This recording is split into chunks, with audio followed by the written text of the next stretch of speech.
Hi guys, welcome back to my नई video. So guys, आशा करते हैं कि आप सब अच्छे होंगे और मैं भी ठीक ठाक हूँ। सो गाइस, यह वीडियो बिल्कुल हिंदी में रिकॉर्ड होने वाली है क्योंकि मैंने सोचा कि आप में से बहुत लोगों ने मुझे मैसेज किया और कमेंट्स किया। उन्होंने कहा कि कृपया आप वीडियो हिंदी में बनाइए ताकि हमें कुछ सीखने को मिले कि कैसे सीखा जा सकता है इस भाषा को। तो मैंने आज सोचा कि क्यों ना इस वीडियो को हिंदी में रिकॉर्ड किया जाए। तो कृपया आप वीडियो पे बने रहें और वीडियो को लास्ट तक देखें ताकि आपको भी कुछ सीखने को मिले इस वीडियो से। ठीक है गाइस, तो चलिए स्टार्ट करते हैं। सबसे पहले मेरी छोटी सी रिक्वेस्ट है, कृपया आप वीडियो पे नए आए थे कृपया चैनल को सब्सक्राइब कर दें ताकि इस तरह की वीडियो आपको जल्द से जल्द मिले। जैसे कि हमें पता है, अंग्रेजी एक ग्लोबल लैंग्वेज है, एक इंटरनेशनल लैंग्वेज है। ये हमारे देश की भाषा नहीं है, ठीक है। तो सबसे पहले हमको क्या करना पड़ेगा, जिस तरह से हम जानते हैं कि हम जिस माहौल में रहते हैं, हम जिस समाज में रहते हैं, वहाँ अंग्रेजी बिल्कुल भी बोली नहीं जाती है। तो सबसे बड़ी समस्या यही है, क्योंकि देखिए, आप हिंदी जो सीखे हैं, अगर मान लिया आपका मातृभाषा बांग्ला है फिर भी आप हिंदी सीख गए, मान लिया आपका मातृभाषा संताल है फिर भी आप हिंदी सीख गए, बांग्ला सीख गए, क्यों? क्योंकि आपके आसपास कोई ना कोई है जो वो भाषा बोल रहा है, ठीक है। आप वो सुन के या आप भी वो बात करके किसी के साथ बात करके आपने वो भाषा सीख ली, ठीक है। जैसे हम लोग हिंदी सीख लिया, जैसे हमारे मातृभाषा संताली है फिर भी मैंने हिंदी सीख लिया, फिर भी मैंने बांग्ला सीख लिया। कैसे? क्योंकि मेरे आसपास कोई ना कोई लोग हैं। हम जहाँ भी जाते हैं, मार्केट जाते हैं, वहाँ कई लोग हैं जो हिंदी भाषा बोलते हैं लेकिन अंग्रेजी नहीं बोली जाती है, ठीक है। तो इसीलिए हमें क्या करना पड़ेगा, हम कह सकते हैं कि अंग्रेजी के लिए यहाँ माहौल नहीं है। तो माहौल जिनके पास है, इसका मतलब ये है कि जिन लोगों के आसपास ऐसे लोग हैं जो अंग्रेजी बोलते हैं, जहाँ के लोग, जिस समाज के लोग अंग्रेजी बोलते हैं, वहाँ के बच्चे बिना ग्रामर पढ़ के भी अंग्रेजी सीख लेते हैं, ठीक है। डायरेक्ट बोलना सीख जाते हैं। मान लिया कोई बच्चा अमेरिका में पैदा हुआ तो उन्हें ग्रामर ज़्यादा पढ़ने की ज़रूरत नहीं है, क्योंकि वो बचपन से वो भाषा सुनते आ रहे हैं अपने आसपास के लोगों के द्वारा, ठीक है। क्योंकि वो भाषा बोली जाती है वहाँ, तो वो सुनते हुए वो सीख जाते हैं, जैसे कि हम यहाँ हिंदी सीखें उसी प्रकार से। तो सवाल यह है कि इस भाषा को कैसे सीखा जाए। बहुत सारे लोग बोलते हैं कि बिना ग्रामर का आप सीख सकते हैं, बहुत सारे लोगों के द्वारा ये बात बोली जाती है कि आप ग्रामर को पढ़ना होगा या ये करना होगा, वो करना पड़ेगा। तो सारा डाउट मैं आपको क्लियर करने वाला हूँ। जैसे कि मैंने कहा, यहाँ माहौल नहीं है, इसीलिए आपको क्या करना पड़ेगा, ग्रामर पढ़ना ही होगा। हम पूरा ग्रामर पढ़ने नहीं बोल रहे हैं, आपको कुछ बेसिक चीज़ ग्रामर में पढ़नी होगी, जिसके सहायता से आप बहुत अच्छी तरह से अंग्रेजी बोल सकते हैं, ठीक है। और जो लोग कहते हैं कि ग्रामर इम्पोर्टेंट नहीं है, तो वे लोग भी कहीं ना कहीं ग्रामर सीख के ही वो बात बोलते हैं। क्योंकि जिस तरह से हमने कहा कि यहाँ माहौल नहीं है, तो ये बात बिल्कुल अटपटा सा लगता है। जिस प्रकार से हम जानते हैं कि यहाँ माहौल नहीं है, इसी कारण से आपको ग्रामर पढ़नी है। ग्रामर पढ़ के हम ये सीखते हैं कि सेंटेंस को कैसे बनाते हैं ताकि कोई मिस्टेक ना हो जाए। और भारत में जिस तरह से हमको पता है कि यहाँ माहौल नहीं पाया जाता है हमारे देश में, ठीक है, यहाँ माहौल नहीं है, इसीलिए क्या करते हैं, बहुत लोग अंग्रेजी बोलने से डरते हैं, क्योंकि उनको पता है कि हम मिस्टेक अंग्रेजी बोल देंगे, हम अगर गलत अंग्रेजी बोल देंगे तो लोग हंसेंगे मुझ पे। इसी डर से वो अंग्रेजी नहीं बोलना चाहते हैं।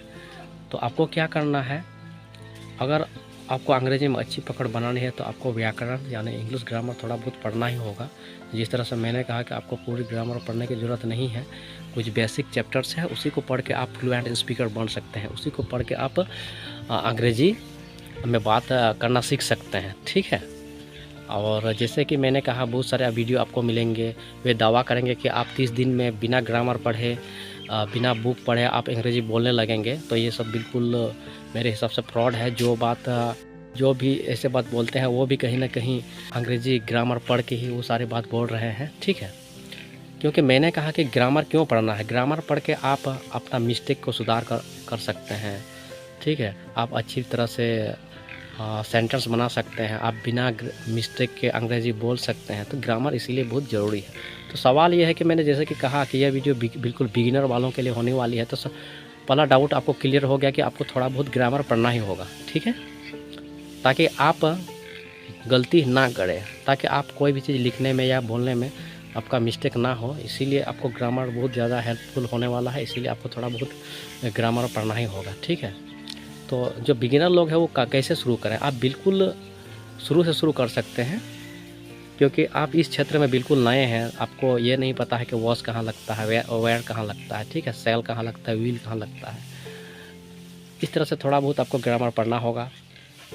तो आपको क्या करना है, आप एक कोई भी ग्रामर ले लीजिए और उसके साथ आप एक ट्रांसलेशन बुक ले लीजिए, क्योंकि आप जो भी ग्रामर रूल्स पढ़ते हैं आप उसको अप्लाई करना है, ठीक है, उसको यूज करना है। और यूज कैसे करना है, अपना डेली लाइफ में उसको यूज करना है। इस तरीके से आप जल्दी इंग्लिश को बोल पाएंगे। नहीं तो ऐसा क्या होगा कि आप खाली ग्रामर पढ़ रहे हैं तो ग्रामर पढ़ते ही 1 साल गुजार दिए, ऐसे नहीं करना है। जैसे जो भी आप सीख रहे हैं उसके साथ साथ आप उसको अपने डेली लाइफ में यूज कीजिए।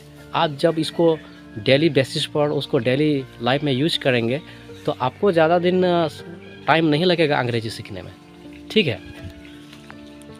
तो इस प्रकार से आप कर सकते हैं। तो आपको शुरू से सीखना है, तो जो भी सीखना है ग्रामर से उसको आप अप्लाई कीजिए, उसको आप इम्प्लीमेंट कीजिए अपने डेली लाइफ में, ठीक है। जो भी आप कर रहे हैं घर में उस टाइम उस चीज़ को यूज कीजिए। मान लिया आप अभी हैज़ एंड हैव के बारे में पढ़ रहे हैं और आप बिल्कुल नए हैं इस चीज़ के लिए, ठीक है। आप बिल्कुल नहीं जानते हैं कि हैज़ कहाँ लगता है, हैव कहाँ लगता है। तो जैसे कि आपने ग्रामर से पढ़ा कि आई हैव ए पेन का मतलब होता है मेरे पास एक कलम है, ठीक है। आई हैव नो टाइम, मेरे पास समय नहीं है। अब हैड में चल गए, मेरे पास एक कार थी, तो आई हैड ए कार। अब घर में जो भी कुछ कर रहे हैं तो उसके रिलेटेड आप सेंटेंस बनाइए, अपने माइंड में सोच के बनाइए, बोलिए, उसको बोलिए, ठीक है। इस तरीके से आप उस चीज़ को आप डेली लाइफ में यूज़ कीजिए। मान लिया आप टेंस पढ़ रहे हैं, जो भी आप स्टडी कर रहे हैं, इसके बाद आप अपने डेली लाइफ में उसको इम्प्लीमेंट करना शुरू कर दीजिए।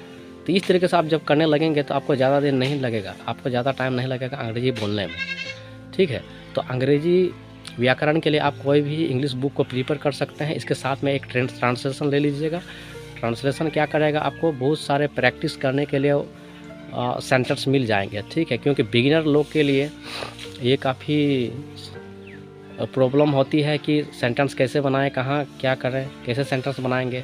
तो एक ट्रांसलेशन लेने से क्या होगा, वो ट्रांसलेशन बुक आपको सारा सेंटेंस प्रोवाइड करा देगी। क्योंकि मान लिया अब अभी हैड पढ़ रहे हैं, हैज़ पढ़ रहे हैं, तो हैज़ और हैड के संबंधित बहुत सारे सेंटेंस आपको मिल जाएंगे ट्रांसलेशन बुक में। इसके साथ साथ आप अपने डेली लाइफ में उसको यूज कीजिए। डेली लाइफ में जब तक आप यूज नहीं करेंगे तो आपको बहुत टाइम लग सकता है। इसीलिए मैं आपको चाहूँगा कि आप अगर बिगिनर है तो कोई भी ट्रांसलेशन बुक और कोई भी ग्रामर लेके आप कुछ चैप्टर है और मैं अभी बताने वाला हूँ वो सब चैप्टर पढ़िए और उसको डेली लाइफ में यूज़ कीजिए। और इंग्लिश वीडियो रोज़ देखिए, इंग्लिश सुनिए और बोलने की प्रैक्टिस कीजिए, रीडिंग कीजिए। इस तरीके से आप इंग्लिश बोलना सीख जाएंगे, ठीक है। तो ग्रामर के कुछ खास चैप्टर है जैसे कि प्रोनाउन, ठीक है। प्रोनाउन आप स्टडी करके उसको अपने डेली लाइफ में यूज़ कीजिए। हैज़, हैव, ठीक है, हैड, शैल, विल, ठीक है। Preposition, tense, modals, verb forms याद कीजिए, ठीक। कंजक्शन, तो जो भी चैप्टर हमने बताया एक्टिव टू पैसिव वॉइस वो सब स्टडी कीजिए। और इतना पढ़ने के बाद आपको लगेगा कि हाँ मैं अपना विचार को इंग्लिश में लिख के व्यक्त कर सकता हूँ, ठीक है। ये सारे चैप्टर पढ़ने के बाद आप अंग्रेजी समझेंगे और अंग्रेजी बोलने के काबिल हो जाएंगे।